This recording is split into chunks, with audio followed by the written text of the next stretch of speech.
Kurnool bus ప్రమాదం నేపథ్యంలో హైదరాబాద్లోని కూకట్పల్లి ప్రాంతంలో ఆర్టీఓ అధికారులు విస్తృత తనిఖీలు చేపట్టారు.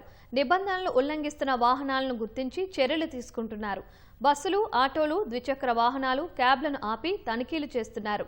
బీమా, లైసెన్స్, ఫిట్నెస్ సర్టిఫికేట్లు లేని వాహనాలపై కేసులు నమోదు చేశారు. ప్రత్యేకంగా ట్రావెల్స్ వాహనాలపై దృష్టి సారించారు. భద్రతా ప్రమాణాలు పరిశీలించి రెండింటిపై కేసులు నమోదు చేసి ఓ బస్సును స్వాధీనం చేసుకున్నారు. వాహనదారులంతా నిబంధనలు పాటించకపోతే కఠిన చర్యలు తప్పవని అధికారులు హెచ్చరించారు.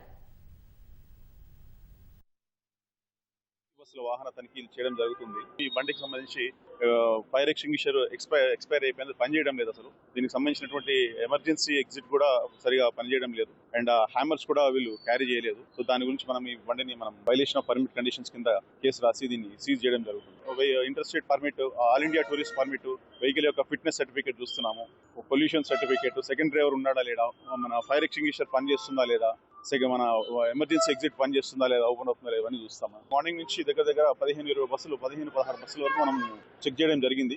వీటిలో ఈ బస్ మాత్రం సీజ్ చేయడం జరుగుతుంది.